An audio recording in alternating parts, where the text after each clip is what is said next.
So we left our time with Sergi Kim giving a speech for the amendment. Sergi, before you begin, let's have a word of prayer together. Gracious God, we're grateful that you have visited us so far. We expect your visitation on us all the way. And we're thankful that we're your children and that our expectations don't go beyond your expectations for us. We have this prayer request also to submit to you. It's a prayer request for Bishop Shamara Lewis from the Virginia Annual Conference for healing from her recent surgery. We ask, Lord, that you continue to touch her and her family and bring her peace.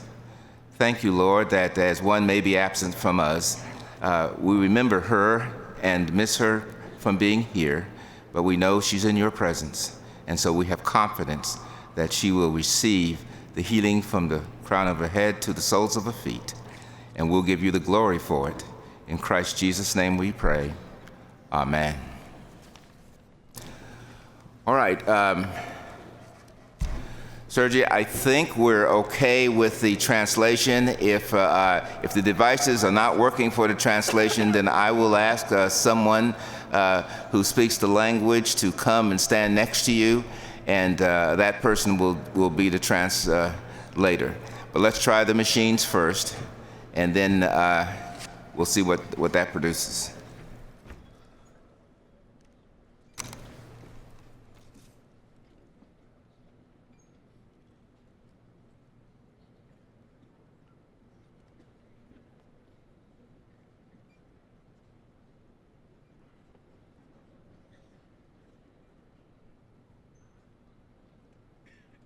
You may speak. Говорите.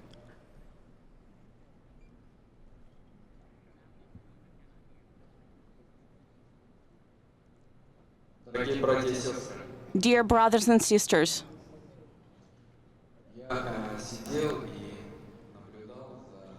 I was sitting here and I observed everything that was happening here.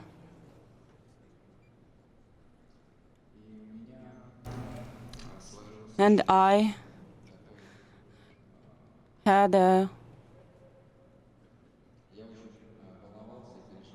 I'm very worried and concerned.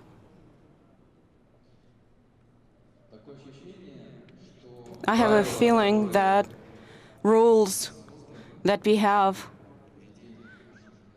in order to move forward with our general conference are not used as they are supposed to.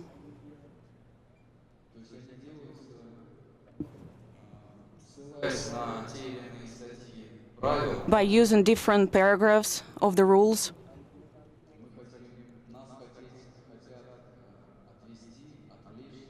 they want to redirect us from the main point why we all gathered here.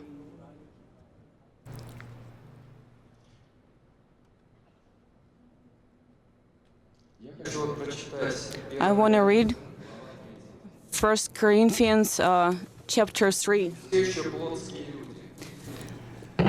You all are from the flesh, because you have argued and you have conflicts among you. Doesn't it mean that you're from the flesh and you behave as people of the world, of this world? When one said, I belong to Paul, and another said, I'm from Apollos. Who are you? The people of this world.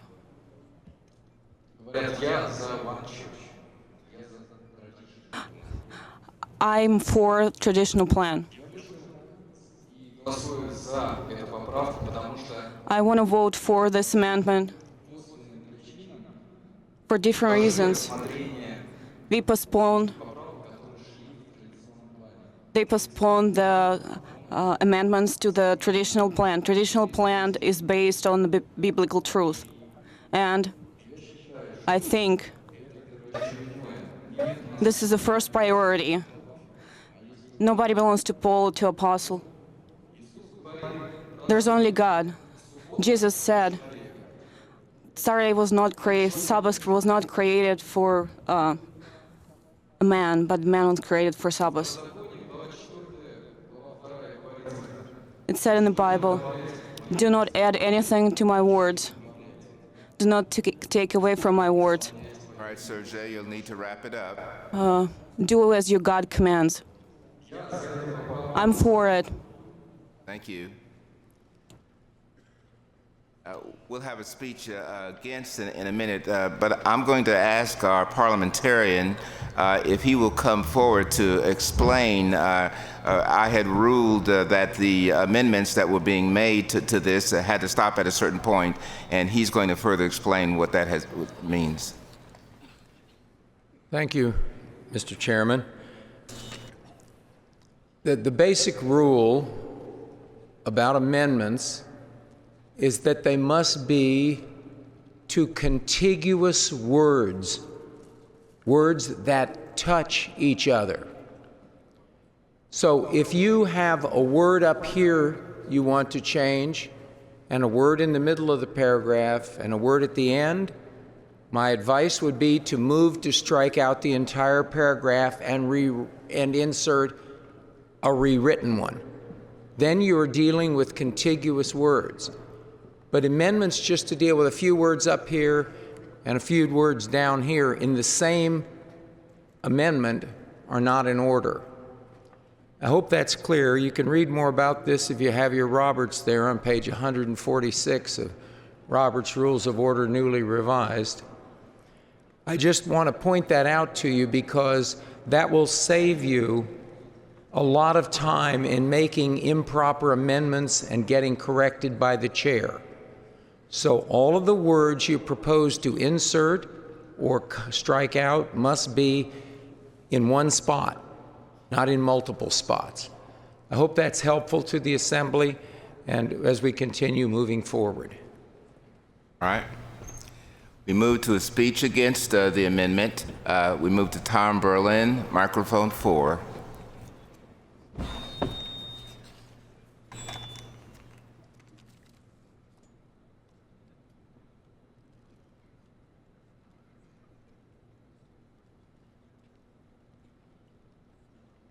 My name is Tom Berlin, Clergy, Virginia Conference. I rise to speak against the amendment and the traditional plan and ask delegates to vote against it. The original traditional plan was sent to Judicial Council, and approximately 40% of it was ruled unconstitutional. Then portions of the modified tradition plan were ruled unconstitutional. Yesterday, more provisions sent to the Committee on Central Conferences rejected. This plan keeps being ruled this way because it is not the United Methodist way. The plan is trying to force us to become a church that we are not. Now its authors want to convince us with another round of modifications that it can work. They're asking for one more chance, even after the rejection of the Committee on Central Conferences last night. The danger is that if we continue with this next round of modifications, we put ourselves in danger of passing something that violates our Constitution and its rules. The problem is that people in the United Methodist Church have asked us to accomplish something at this General Conference. They do not want us to waste our time or their money on a meeting where we find out a day too late that this traditional plan has broken down again. If this plan was a car, I would have sold it by now. They have asked us to find some resolution. This plan has had multiple opportunities to show us a way forward. It continues to lead us to a dead end. Those who have put it together are very intelligent. They are very knowledgeable. But despite their best efforts, it keeps being shown to be unconstitutional and rejected by the committee or the Judicial Council. By an overwhelming majority, the Council of Bishops has not endorsed this plan. By an overwhelming majority, The U.S. Church has shown that it is not in favor of this plan. But more importantly, here in the United States, for those of us who are Americans, Pew Research teaches us that younger generations will see this plan as anti-gay because they support marriage equity. We will be seen by unchurched people in the United States in a similar way that we experience protesters outside the street corner Saturday and Sunday. I encourage you to vote against this.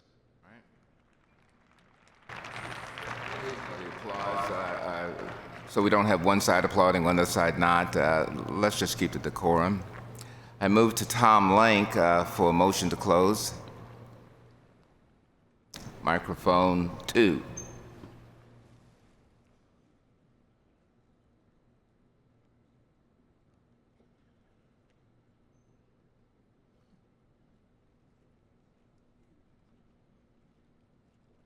Thank you, Chair. Tom Lank, Greater New Jersey. I think it is time to call the question. I move that we call the question on all that's before us. Okay, this is a call of the question on all matters. Be on the amendment and on the So Correct. So this is on the amendment and on the traditional plan. Correct. All right. Is there a second? Second. All right, there's a second. Okay, this is not debatable. It does need a 2/3 vote. So get your voting devices ready. Remember, this is a motion to close debate on all that's before us on the traditional plan. If you're ready to vote and you support that motion to close debate, hold it there. Okay.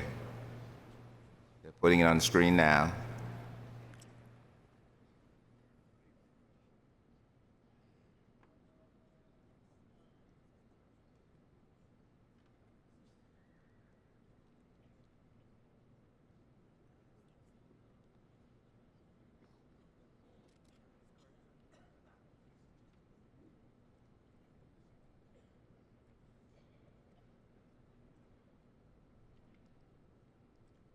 Okay, it's on the screen. The motion to close debate requires 2/3. If you're in favor of closing debate on all matters, you will press 1. If you're not in favor of closing debate, you will press 2. Vote now.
All right. The vote's in. It requires a 2/3 majority. Let's see the results.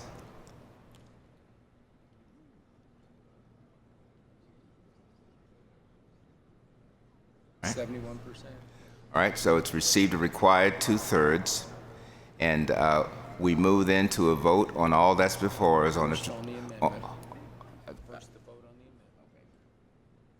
First, we'll vote on the amendment, and then we'll vote on the entire plan and its attachments. So this is a vote either for or against the amendment. We'll wait for the screen to come up. Okay, they're ready. All right. If you would support the amendment, you would press 1. If you do not support the amendment, press 2. You may vote now.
we're ready to see the results of this vote on the amendment.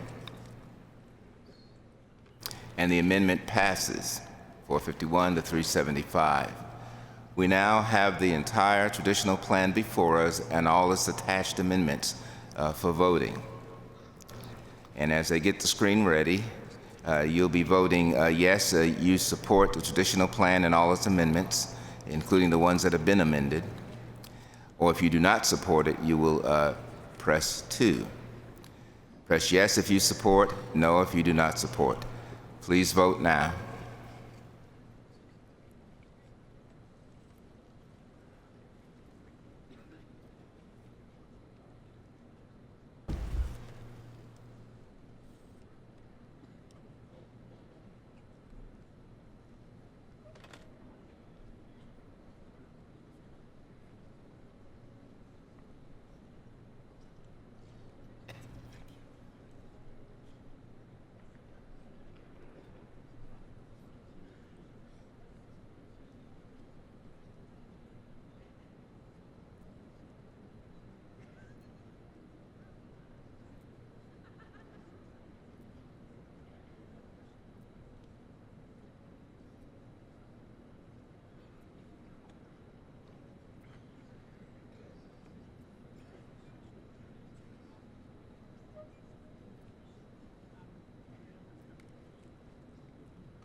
All right, the results are in, and they'll show on the screen shortly. The traditional plan has passed. Please hold the applause. I thank you for your work on this plan. It will be forwarded to the plenary tomorrow. Now we'll take up the next plan, which is disaffiliation. Petition 90066. Found on page 205 of your ADCA.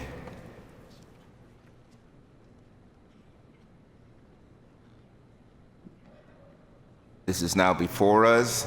Those who would like to speak must register in the pool.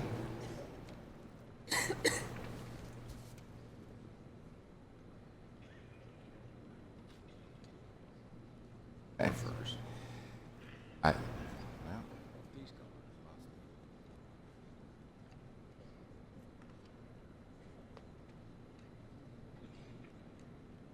So I don't have anyone speaking in favor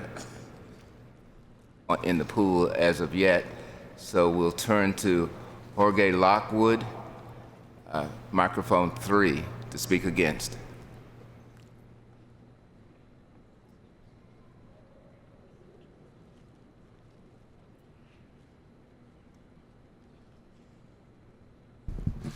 Thank you. I'm Jorge Lockwood, lay delegate, New York Annual Conference.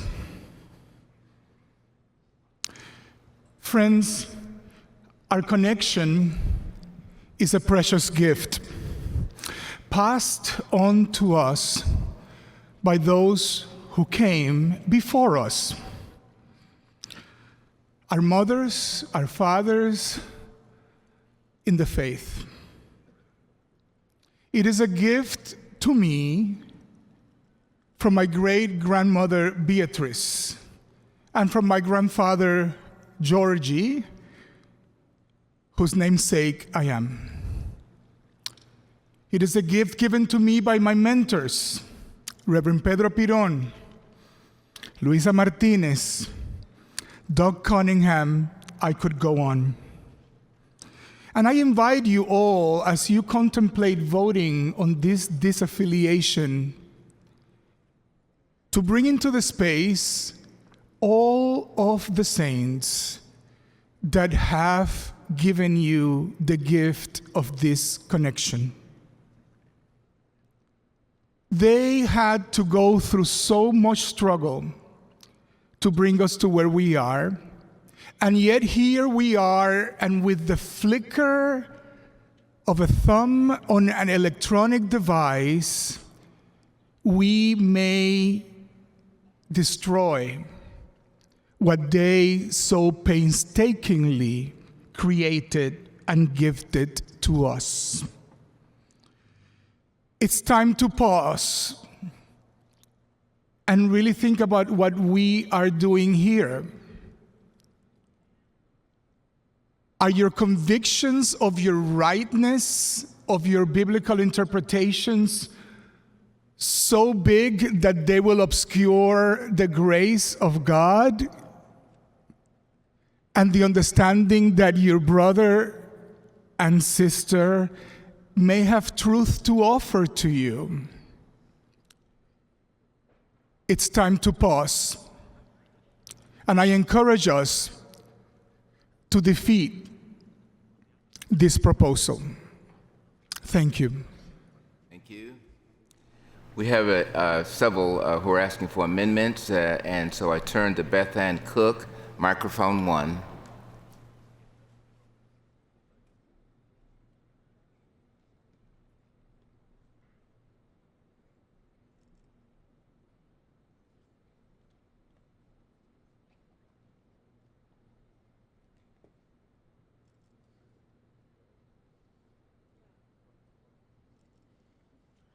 Beth Ann Cook, Indiana Annual Conference, and I move to amend by substitution, substituting 90059, which is found on page 201.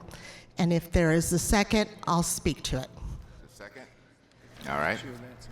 I believe that developing a gracious exit is very important to our witness as Christians.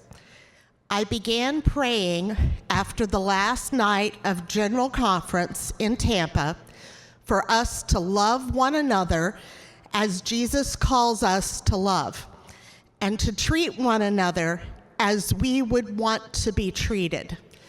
I think it is essential for us to communicate to the world that even though we are deeply divided on our interpretation and understanding of Scripture, we love one another. And I would want to be treated in the way that the Boyette Petition calls for, whether or not which one of our main ways forward is adopted, or if nothing is adopted. I want us to be fair and gracious, making sure that we take care of any issues related to unfunded pension liabilities, but at the same time, recognizing that these are emotional issues, deeply held personal convictions, and that people on all sides of this debate are seeking to love one another and to serve Jesus. I want us to keep in mind that we are not debating if we will love and be in ministry with our LGBTQI brothers and sisters.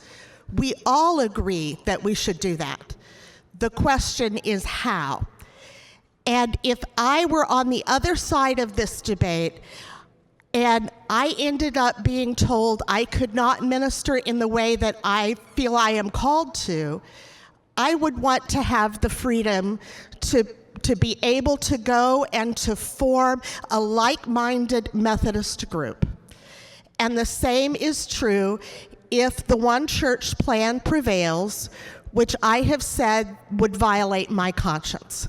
So I urge us to amend by substitution and to take the Boyette Petition found on page 201. All right. Let me call the House's attention to the fact that the recommendation for amendment that's being made here by substitution is to replace the current petition with one that comes from a different paragraph. and our rules state that everything must be within the same paragraph as changed. So I'm going to have to rule the substitution out of order, and doesn't mean that it couldn't come back when we get to that part, but for substitution, that will not be appropriate as we move on. All right. Let's continue. We have an amendment from Jeff Jernigan, microphone 2.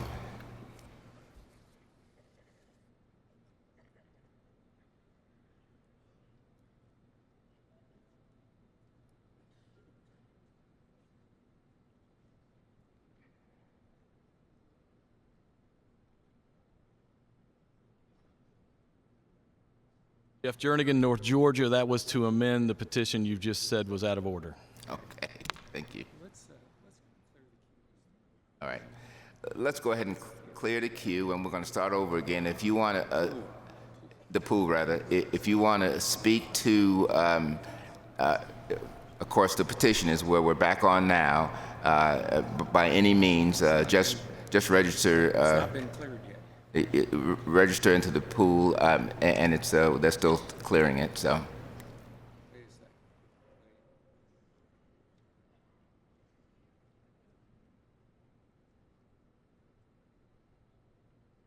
Okay.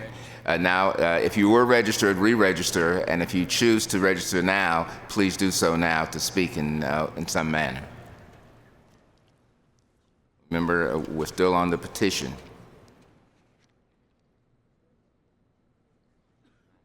All right. We have a speech 4, Mike Slaughter, microphone 3.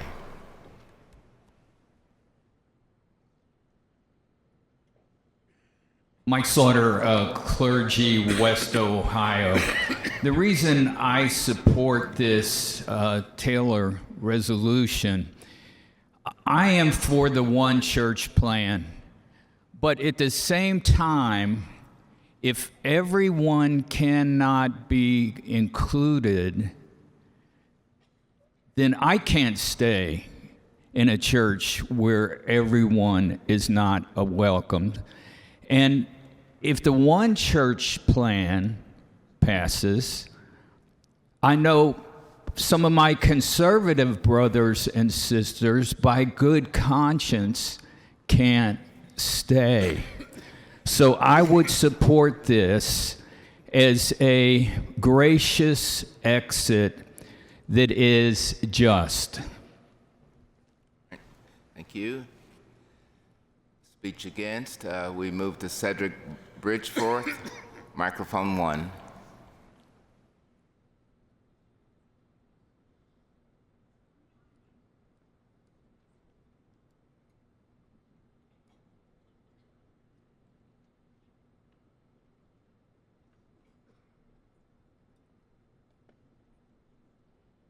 Mr. Chair, Cedric Bridgeforth, Clergy, California Pacific Conference.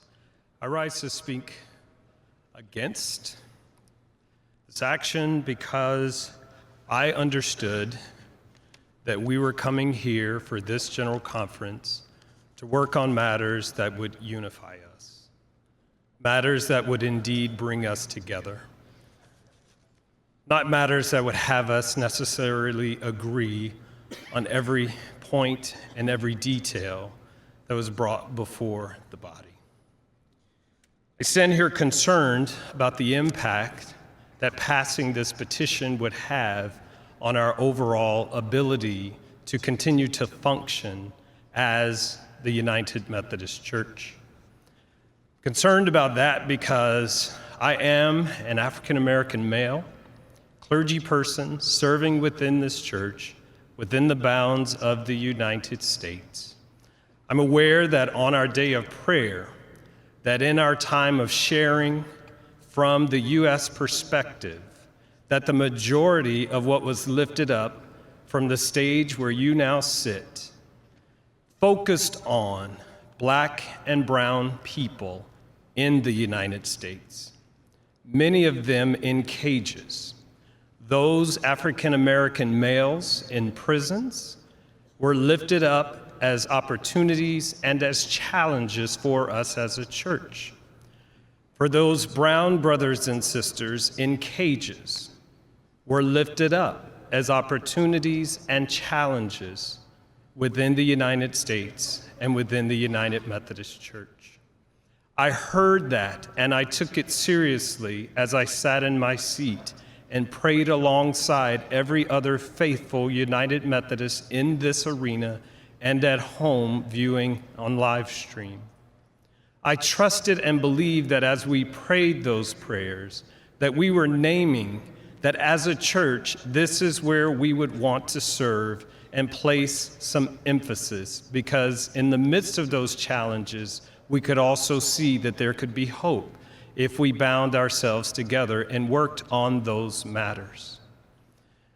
So, as I read this petition, I see us whittling away at our potential to remain together and to truly address the challenges so that those challenges indeed become the hopes not of us gathered in this space, but for those who are not even privileged to know where we are and who will not be privileged to know that we ever existed.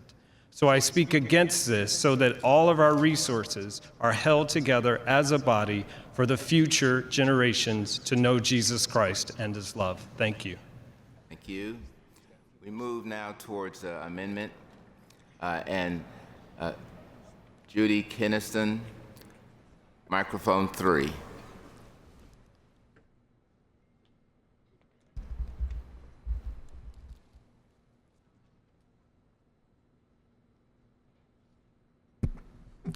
Judy Keniston, West Virginia Conference.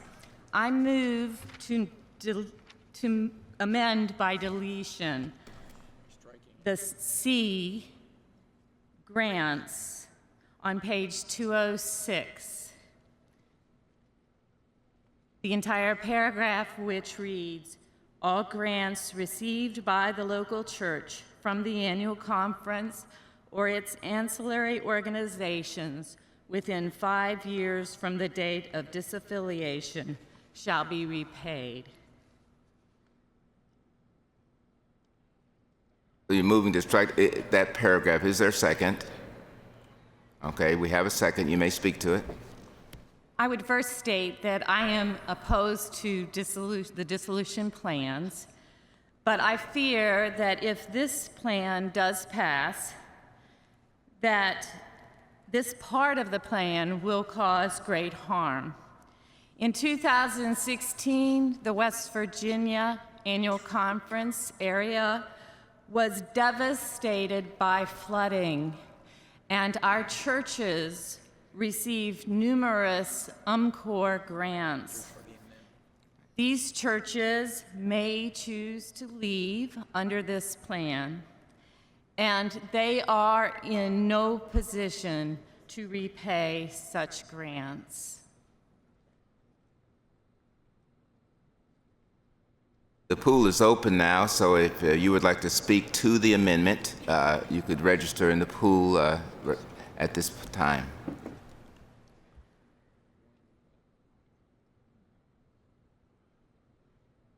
Don't see anyone in the pool.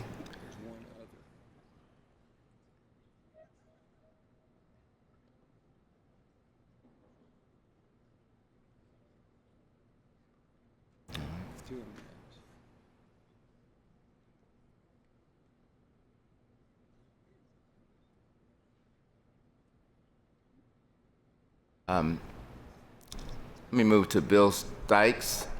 He has some kind of inquiry. If he'll come to microphone 2 and state the purpose of his rising. I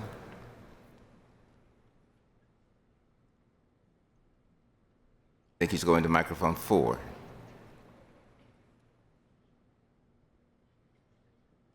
Thank you, Mr. Chair. Bill Stykes, Lay, North Georgia. I'm not sure if I'm in order or not, but I wanted to request a judicial council review of the traditional plan as amended that was just passed. This body cannot refer anything to Judicial Council. That would have to be done tomorrow. Thank you. You're welcome. We have also Katie Dawson. Please go to microphone 4 and state the purpose of your rising. I am Katie Dawson, clergy from the Iowa Annual Conference. I have a question. And my question is in regards to Diane's amendment. I serve on UMCOR. I am on the board of directors. And the way I read this paragraph C, it refers to grants received by the local church from the annual conference or its ancillary organizations. And my question is, does that include general church grants? And that's what I'd like information on. All right.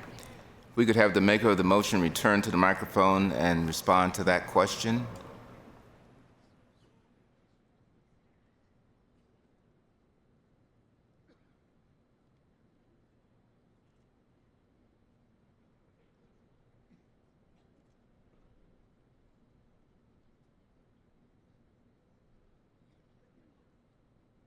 Our churches did not receive their grants directly from UMCOR. They received investment from our long-term recovery plan to be prepared for future events. Thank you. So we're back on the motion. And that's from our annual conference. Thanks. We're back on the motion now, and we heard a speech against, and we have a speech for. Lillian Gallo, surgeon, microphone 4.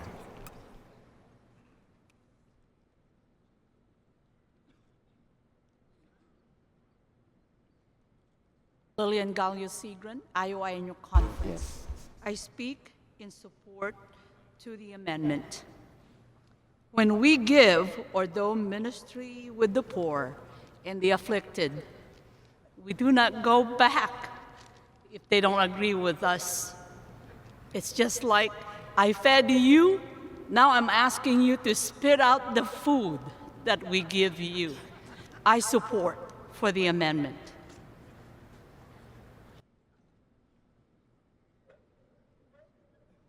Okay, we move to Derek Scott for a purpose that he'll state when he gets to the microphone.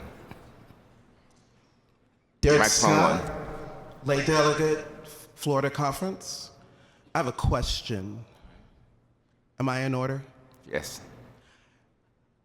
Are we aware of the constitutionality of the petition that is before us? I can't answer that question because that would be a Judicial Council decision, and so they're the only body that could rightly answer the constitutionality of anything that comes from General Conference. Was there a ruling, I believe decision 1366, that someone could speak to, I think related to this? I'm just curious if this is gonna keep coming back. I think this is a question that tomorrow could be asked, and perhaps responses come from that body. Thank you. All right. We have a point of order. Horatio Villancula, microphone 2. Please state the violation, what rule is being violated, and your rationale. Ok. Obrigado, presídio. Thank you, Mr. Chair. At this moment, my intervention, as far as it regards the ideas that are being circulated in these debates, we would like to request that we reflect through prayer, looking at the matters related to the unity of the church. This is not a point of order. A point of order has to be a violation of a rule. And so I'm going to ask you that would be saved for another time, but not as a point of order. Thank you. All right. We have another point of order. Ian Riella, microphone 1. Please state the rule that you feel has been violated and rationale.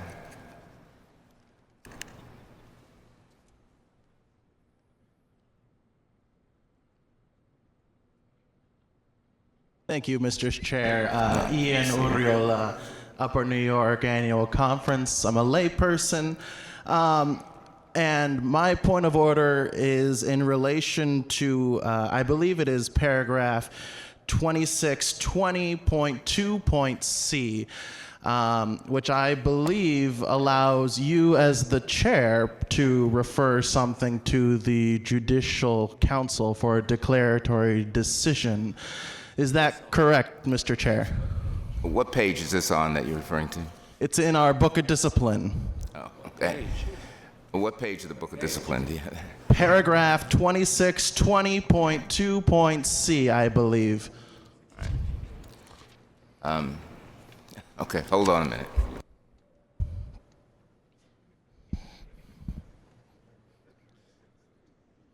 I'm sorry, Chair. It is 2610.2.c. My apologies.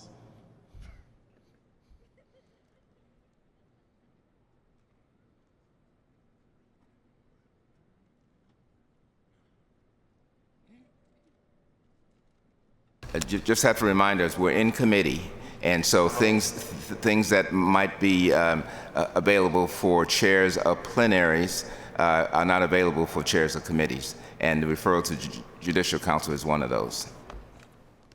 Okay? Thank you.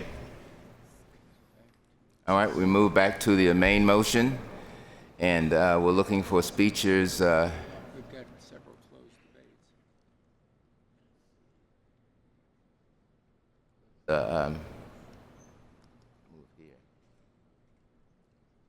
Let's move to Bill Hatcher, who would like to move to close the debate. Microphone 2. 4. Okay, 4. Bishop Bill Hatcher, Lay, South Georgia. I move the previous question on this amendment. All right. The previous question, which is to close debate, has been moved. Is a second? All right, and seconded. And so if you'll get your voting device. Are you ready to vote on the amendment, which would be the effect of closing debate? All right. So as the screen prepares itself, if you vote for to close the debate, you would select 1. If you vote not to close the debate, you'll select 2. Please vote now.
The results are in. Let's see. All right, so you have voted to close the debate, and now we will be voting on the amendment to strike out the paragraph. And if you would support striking out the paragraph, when they're ready, you would vote yes. If you do not support striking out that paragraph, you would vote no. Please vote now.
All right, we're ready to show the results.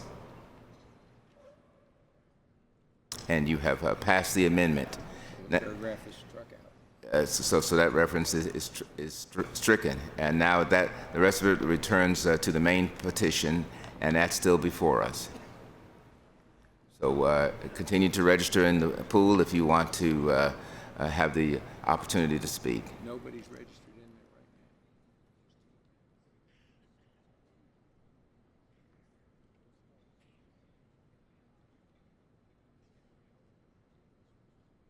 Have an amendment. Cynthia Weems, you go to microphone 1.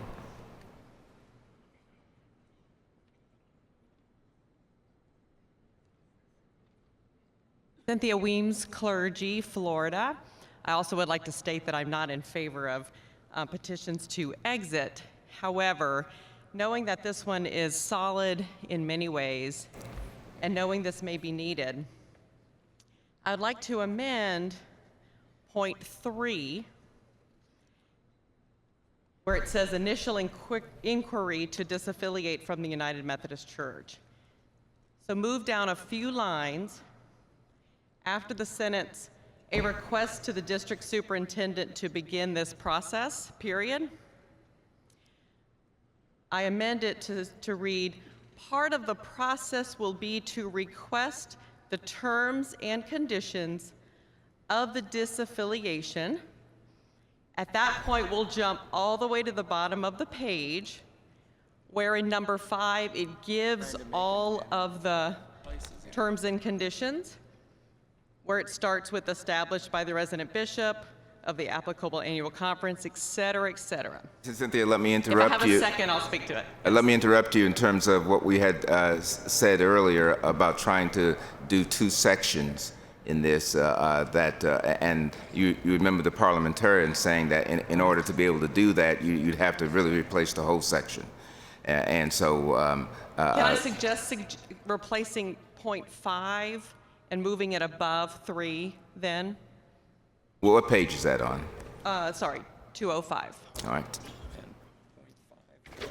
So my amendment would be to replace 5, move it before 3. If I have a second, I can speak to it.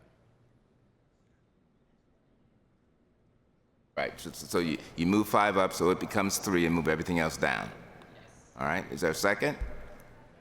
Doesn't change the effect of the motion at all.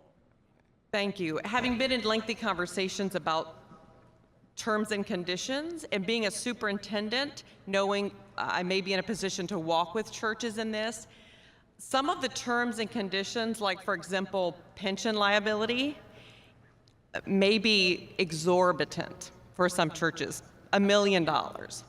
So the thought of a church voting to disaffiliate before they know the terms and conditions seems potentially unconscionable, really unconscionable, because of the possibility that the terms and conditions can be great. People may think they're voting on one issue, but really it's a larger process. And for us to be good stewards on both sides, it seems that church members before a church conference would need to know all of the ramifications before voting. Okay, so this amendment is before us, and if you want to register to speak either for or against the amendment, you'll register into the pool now.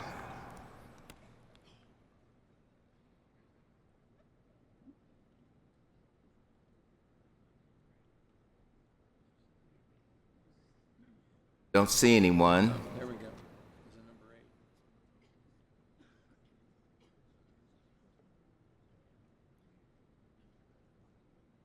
Let me ask Jeffrey Kahn if he will rise.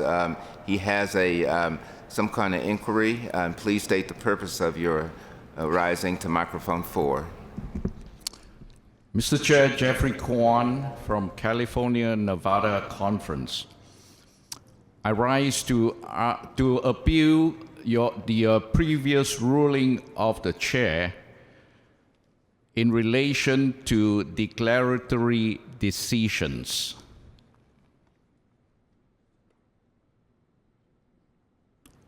If I'm in order, I will continue. Hold on a moment, please.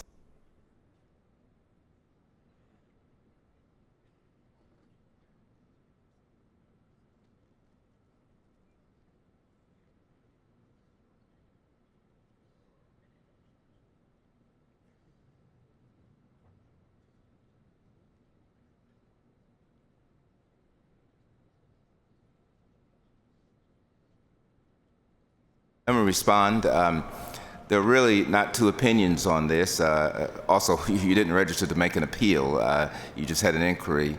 But I do want to speak to your concern here.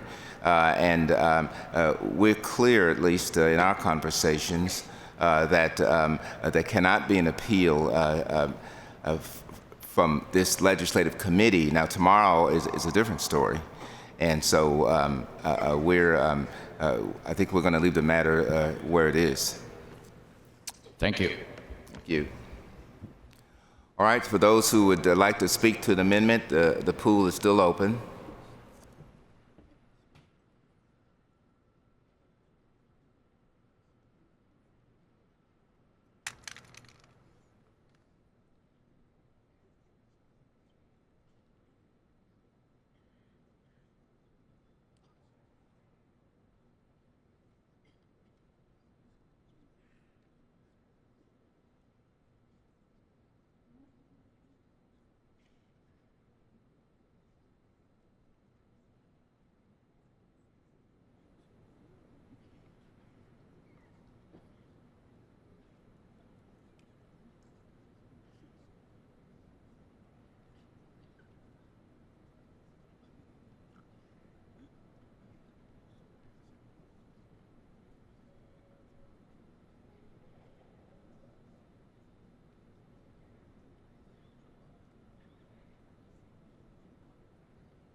All right.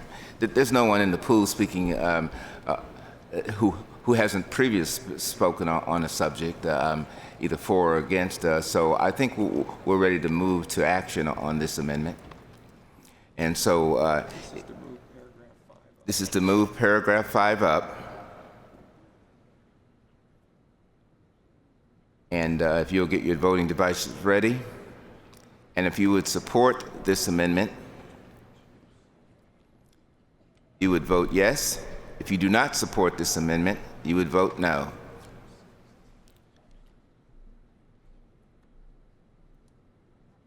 Please vote now.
Okay, we're ready to display the vote.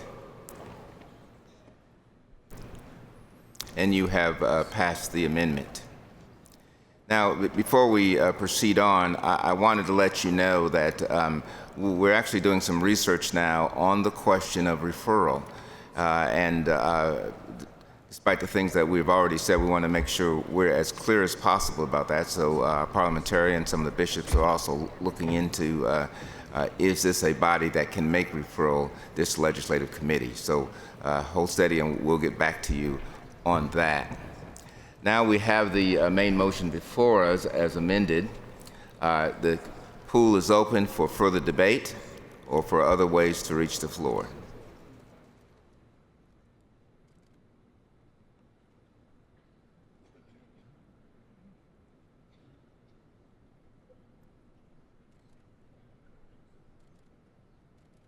So we move to an amendment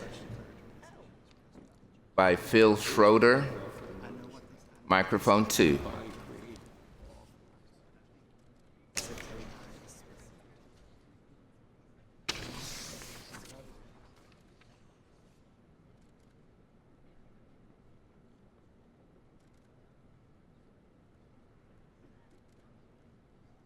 Microphone 4. 4, okay? Yep. Phil Schrader, North Georgia clergy. I'm concerned about these exit plans, and I'm concerned about perhaps the 33% of people who don't want to leave. So I would like to amend 5A on page 206 with these words: with a minimum repayment to the annual conference of no less than 33% of the fair market value of the local church property based on the average of 3 appraisals.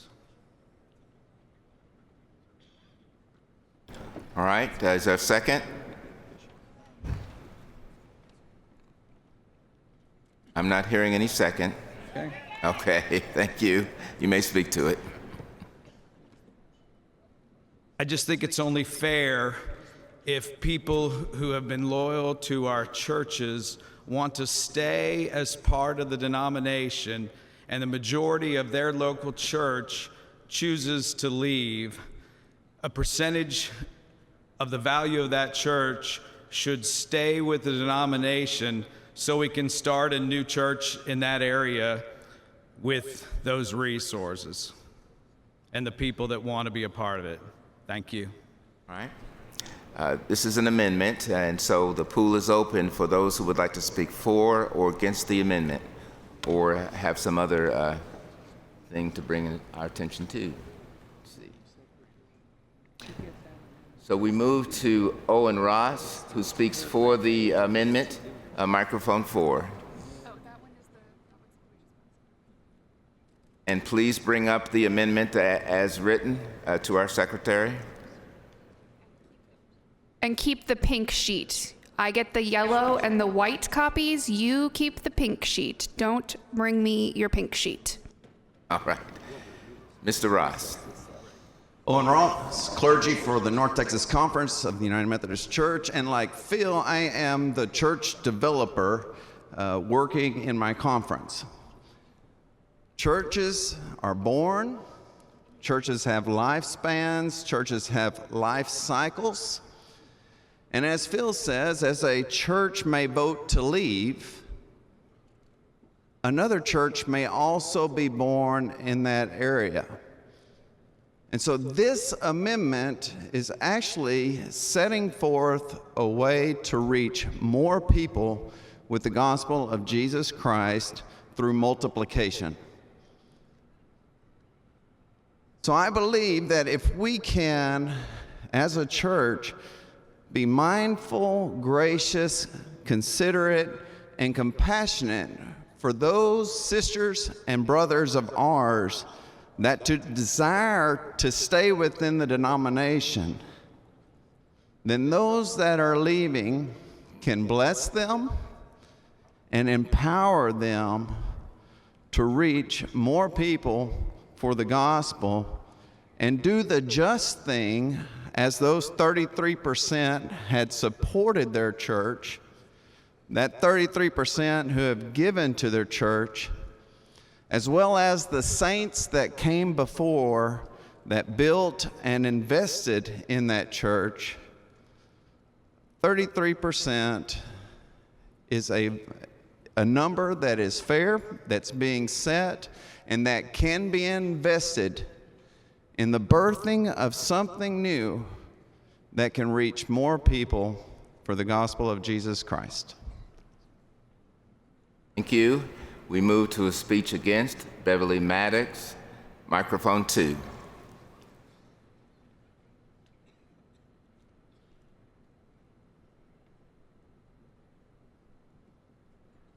Microphone 4. Microphone 4. Beverly Maddox, Alabama West Florida Conference laity.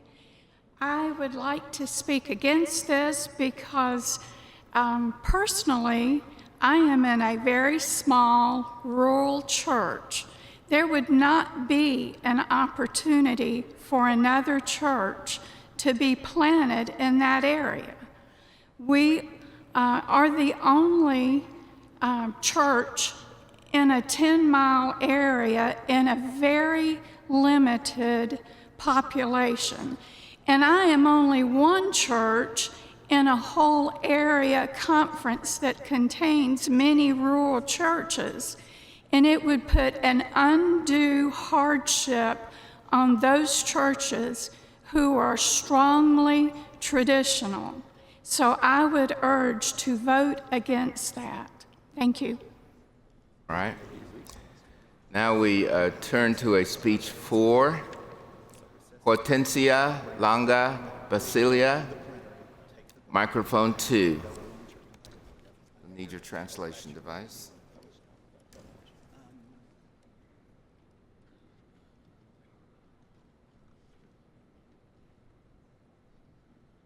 Thank you, and sorry, Bishop. I think I pressed the somewhere and device. Okay.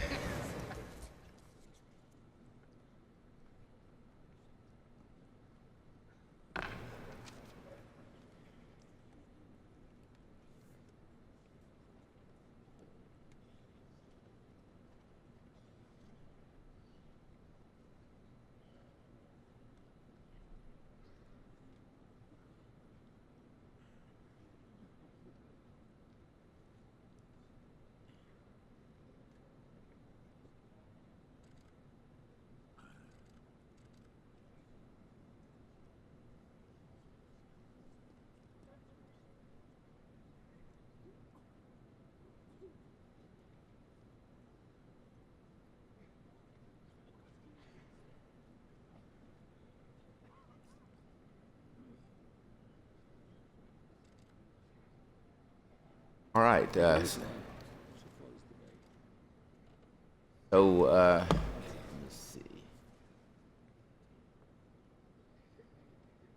Move to Riley O'Flynn, who has a motion to close debate.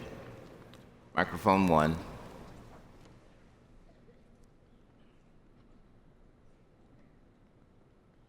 Riley O'Flynn, Laity, Upper New York Annual Conference. I move to close debate on all that is before us. All right, is there a second? All right, this is on the amendment, and then this is the closed debate. And so we close debate on the amendment, and then we will vote on the amendment, and then we'll vote on the petition.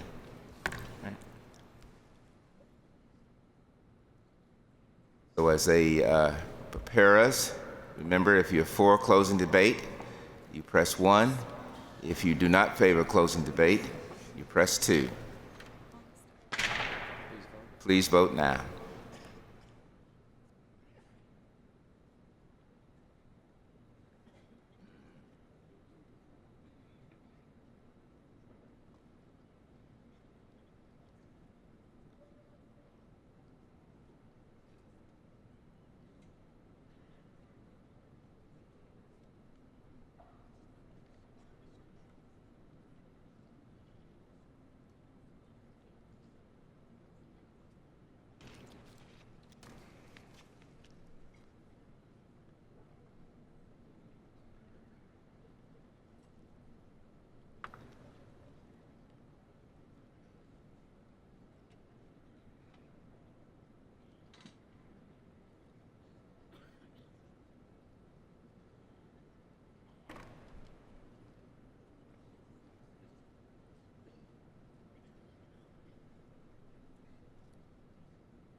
All right, the results are ready to be shown. And you have chosen to close debate. And so we now will vote on the amendment, and that's to move up paragraph 5.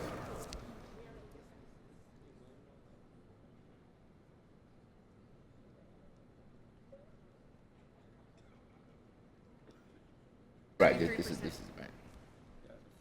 This is the deal with the 33%.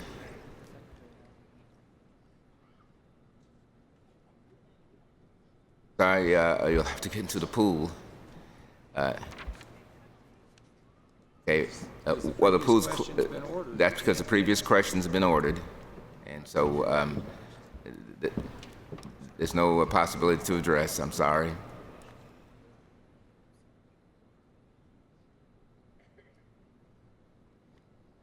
So we're getting ready to vote on the amendment.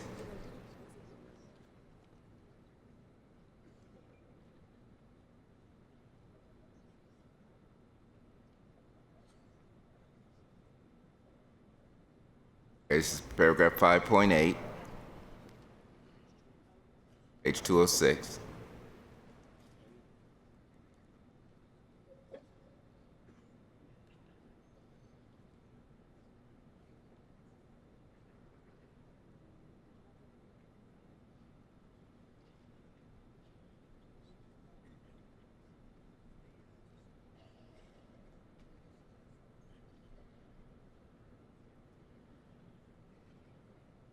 All right, I'm going to have our secretary read the amendment again so that we're clear on what we're voting on. And if she would do that now. Helps if I turn the mic on. This amendment adds to 5A the sentence with a minimum repayment to the annual conference of no less than 33% of a fair market value of the local church property based on the average of 3 appraisals.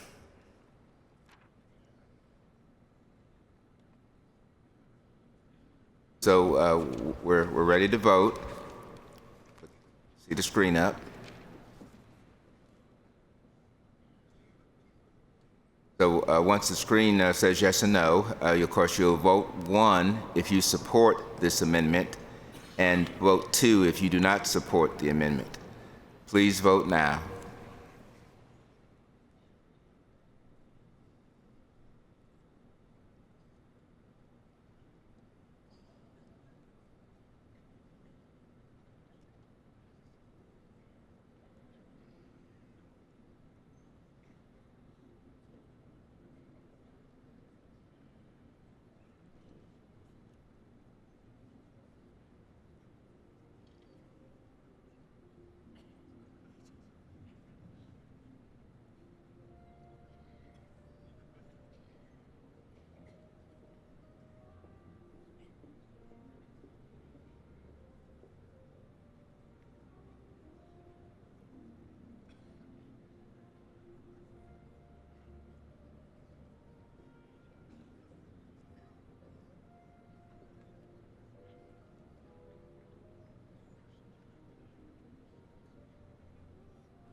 All right, they're ready, and they'll show the results.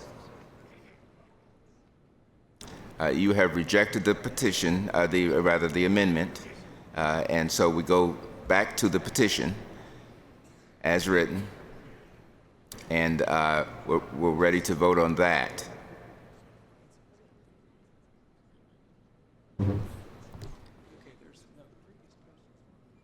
Right, the previous question was ordered on all matters. And so we have the petition before us as amended.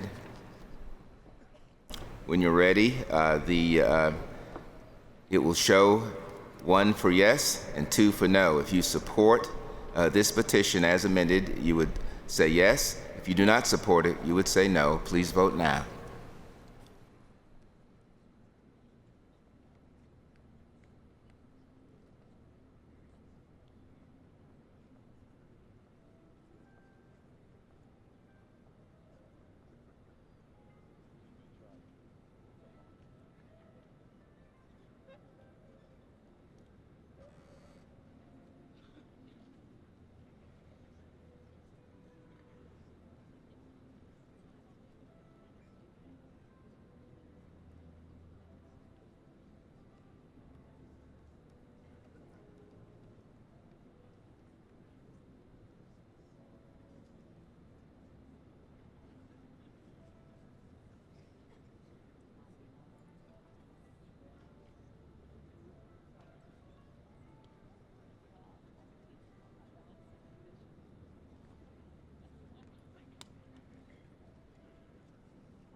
All right, we're ready to see the results.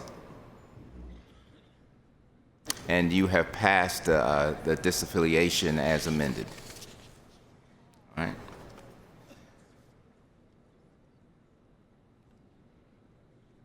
Now we move to the disaffiliation, the Boyer petition, petition 90059, page 201 of your ADCA. The pool is now open for those who would like to speak for or against or have some other recognition that they'd like to be available for.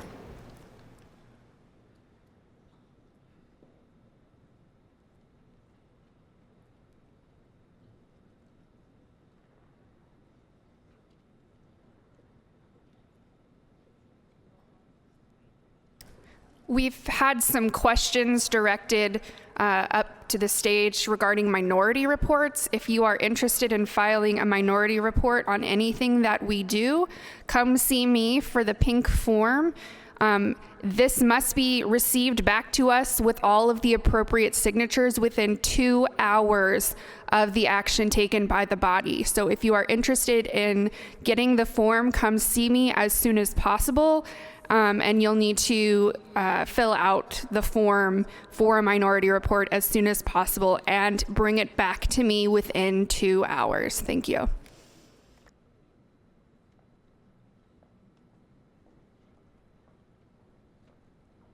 And to be assured, we're going to start the clock now on everything that we've already completed. So don't think that it was completed something earlier.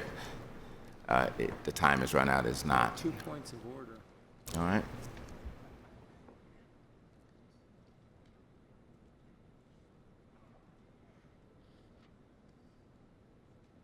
Move to a point of order. Jim Allen, microphone 1. Please state the rule that's in violation and the rationale. Jim Allen, Tennessee Conference. I am raising to perhaps this as a question rather than a rule. During the consideration of the last item, on at least 2 occasions, I instructed the chair through my device that I wished to make an amendment, and yet while those were pending, we considered a motion to close debate. It was my understanding that motions to amend had higher priority and would have to be considered, at least to be made, before the motion to close debate.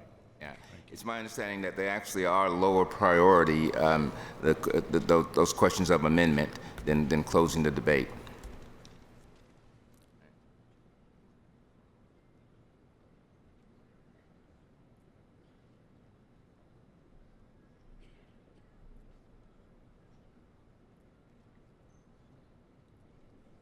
Right, and the other item, I want to remind people that once you put your name in the pool for any of these things, it's a request to be there. There's no assurance unless it's a point of order or something that we would, there's no guarantee we could get to it. We do have a point of order. Jay Brim, microphone 2. Please state the rule and the rationale that has been violated.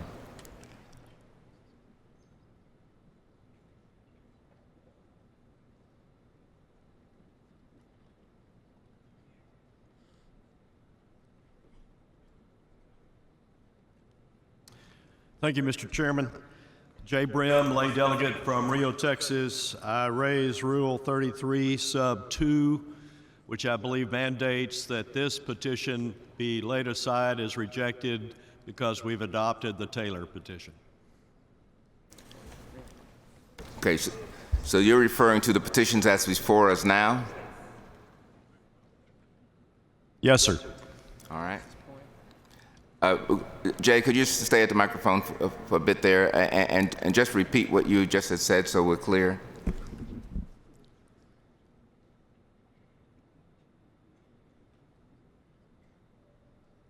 Having just reread Sub 2, I'll withdraw it because it's a different paragraph.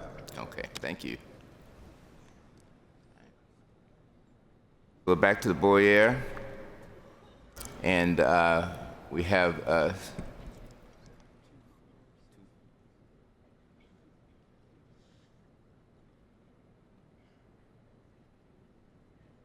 let's turn to Bob Phillips for a speech 4.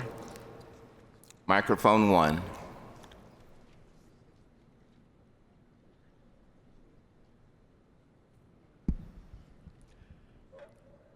Mr. Chairman, and ought to be Bishop Harris, I've been in the United Methodist Church long enough to know that where there are 2 Methodists, there are 3 opinions and a potluck. And I've also read Walter Lippmann's line that where all think alike, no one's really thinking very much. And our own leader, John Wesley, who reminds us if we cannot all think alike, can we not love alike? I support the Boyette proposal because it helps us to recognize the fact that sometimes we like people a bit better and love them a bit more if we're not necessarily in the same room. I recall what happened with our Episcopal friends when some more traditional folks in Christian conscience felt they could not go along with the direction that church was taking, and how it was that the leadership in that denomination decreed that while the members were free to go, the property stayed. They have a trust clause. And that they would not sell that property to the departing congregation for any price. As a Navy chaplain, I was affiliated in a conference a little west of where we are now, when a number of United Methodist pastors of more traditional convictions wound up outside of the United Methodist ministry, together with several of their churches, again over a matter of conscience of the way certain bishops and leaderships were acting, and how it was that they left, but they could not take their churches with them without one lawsuit after another. That is something that no one wants to see. And the deeper issue, of course, is one of what are the boundaries of conscience in getting along with each other. If my wife Christy asks me, "Bob, are you faithful to me?" and I reply, "Frequently," there will be words, and should be. And when you have folks who, in response to the question, "Are you faithful to the vows you have taken?" not in terms of disagreement, which we all do, but in terms of disobedience, and the best answer is frequently, we've got issues. The Boyette proposal is a way to allow integrity for those from the left, the right, traditionalists, progressives, if conscience does not permit them to obey, to depart with grace and with a proper accountability to pay the legitimate bills of doing so, but to leave still as brothers and sisters in Christ. All right, thank you. We have a speech against. Gail Douglas Boykin, microphone 3.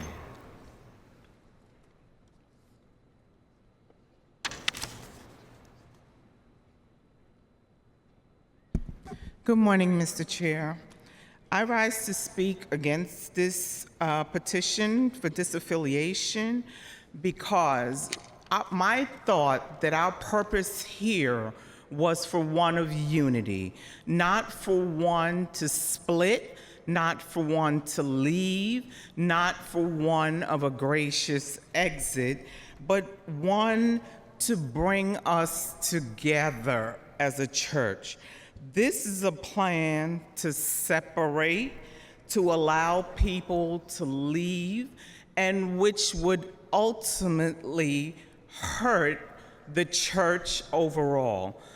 As a person or a woman of color, when I think back to history and how exit plans have hurt my people and people that look like me, when property is put before people and taken, it just doesn't speak to what is Christ-like and what we're here for.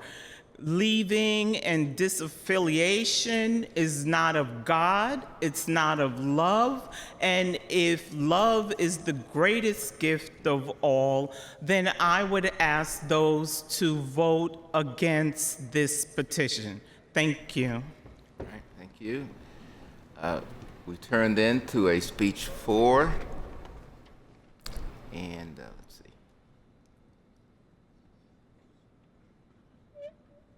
The Chuck Savage, microphone 2.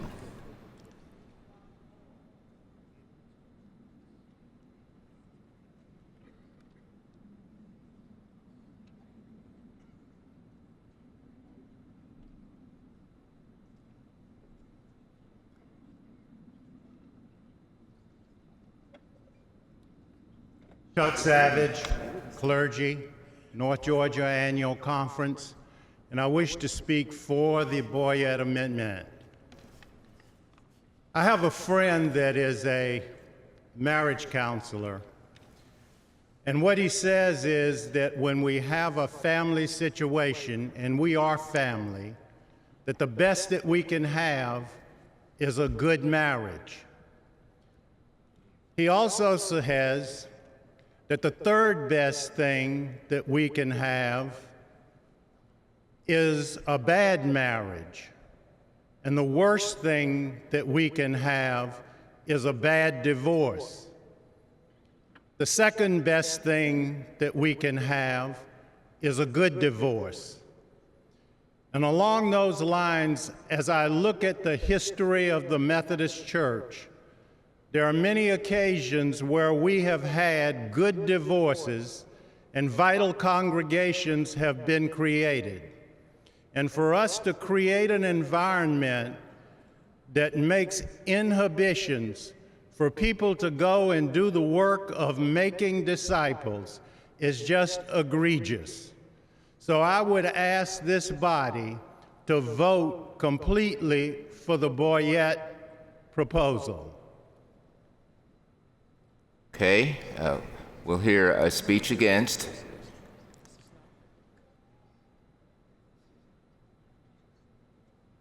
Laura Merrill, microphone 2.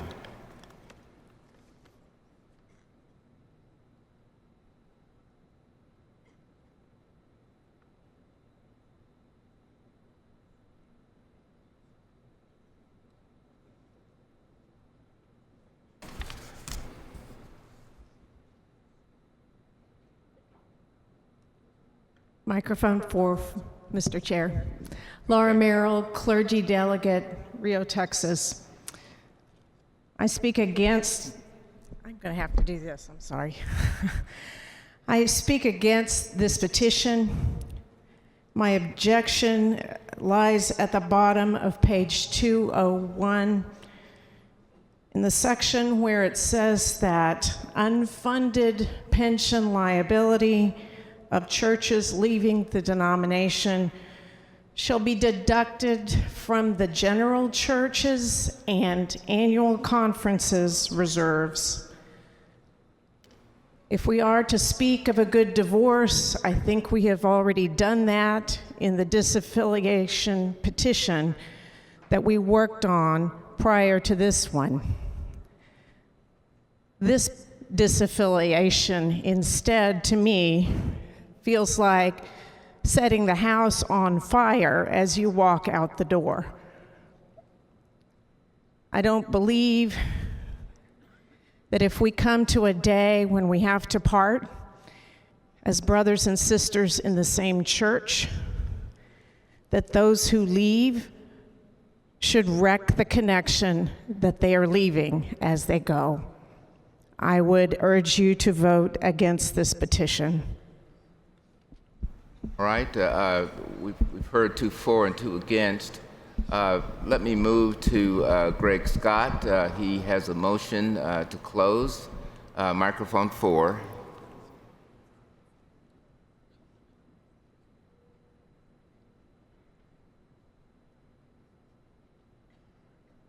Thank you, Mr. Chair. Longtime listener, first-time caller. I'd like to move to close debate on this matter. Thank you, sir. All right, is there a second? All right, it's been moved and seconded that we close debate on this matter. So if you will get your voting devices ready. If you would close debate, you would press 1. If you are not ready to close debate, you would press 2. Please vote now.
All right, the results are ready and they'll show on the screen. And you have voted to approve the closing of debate. Now we have the Boyette amendment, the Boyette petition rather, before us for voting.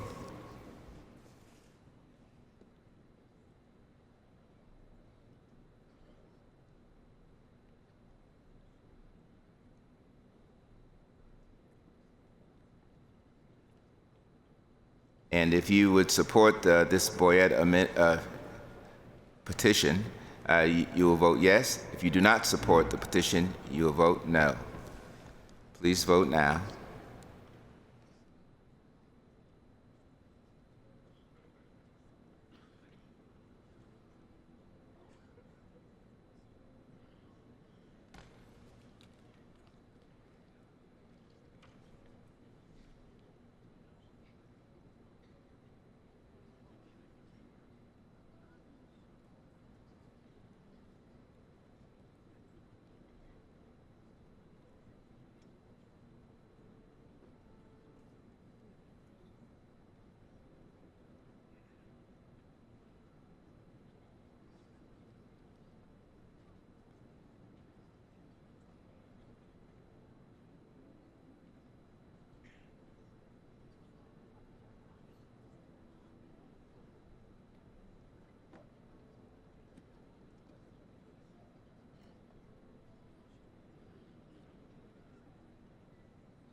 Okay, we're ready to see the results. And you have passed petition 90059. Let me say a word of forgiveness, or ask for your forgiveness. I should have not referred to these petitions by the submitter's name, and I will work to avoid doing that in the future, and just have the petition numbered so that we will follow things by the petition number. It's time for our lunch break. A couple of items, though, that I want to bring to your attention that will be important for us to hear. One is those who have been doing research on the question of referrals have discovered something that we were not aware of, and that is that we have two Judicial Council decisions, decision number 1318 and decision number 887, that in fact do say that there can be referral from a committee to Judicial Council. So what does that mean for our work so far? If there was something that you had desired to refer that we've already acted on, we are going to allow that referral to take place. If there's something that we've already acted on, and you choose to refer, and you make a motion to refer it, then that would be in order. We weren't aware of at least your chair was not aware of these two rulings. The whole House is now, and we'll move accordingly. Also, the information on minority reports, the 2-hour rule is really for notification that a minority report is going to be filed. So as long as you let us know within those 2 hours, you can get the paperwork to us in time for us to move it to the plenary on the next day.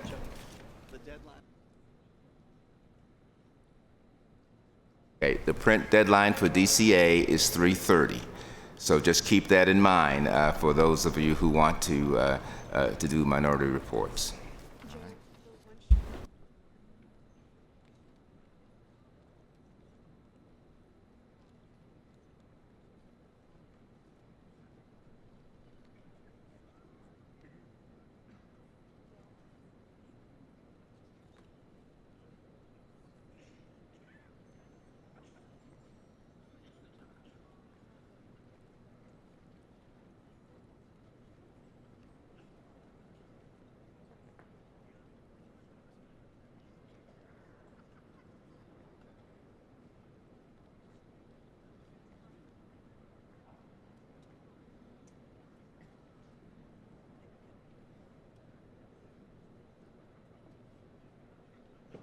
All right. We're in a little bit of a dilemma. We thought we might break now, but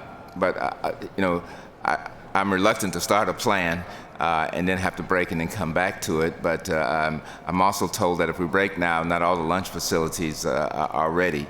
They were scheduled to be ready at 12:30. So, and we really need to just take the hour and no longer than that. So I guess our alternative is just to move forward, and then we'll have to take a pause in dealing with the next plan, and then come back to it when we can. All right. So we move now to the one church plan. Petition 9001 to Petition 90014, except for Petition 90015. That's found on page 164 to 168 of your DCA.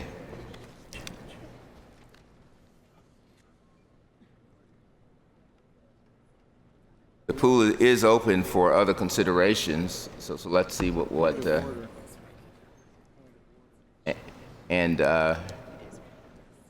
we do have a point of order. Alex Shanks, microphone 1. Please state the rule and your rationale for violation. Alex Shanks, clergy for the Rule 25, found on page 50 of your ADCA. Mr. Chairman, I know you're trying to move us expeditiously and follow the order of motions, but my question is, we had a number of amendments to the past petition that were in the queue even before we started talking about speeches for and against, before the motion was made to close debate. And my question is, why aren't we allowed to make those amendments? And it seems like there's no way to actually make an amendment if people begin to close the debates, and then we're just going to have to make those same amendments tomorrow. Yes. This is not a point of order, but let me respond to what you were saying, is that the Assembly makes the decision, and when someone closed debate comes, the Assembly decides to do that, then that actually takes priority over all that's pending. So what you're saying is even if the motion to amend is the first thing in the pool, as soon as someone makes a motion to close the debate, that takes precedent no matter what time things were in the pool? Well, I think I'm the only one who sees when things come in the pool. And remember, the pool is a request to have these things taken care of. We haven't taken care of every amendment that has been on every situation because the body has decided to move forward from that point. And so it's the body's decision. I understand that, but if we weren't using the electronic pools and I had raised my card first, then because of the timing, the motion to amend would be properly before the body. And I'll just say that isn't properly before us, again, because of the explanation that I've just given. And it's the body that makes the decision if we close debate, and that's over everything that's pending. So if there are other amendments or the people want to, then the vote would be not to close the debate, to continue on. Thank you, Chair. Right, thank you.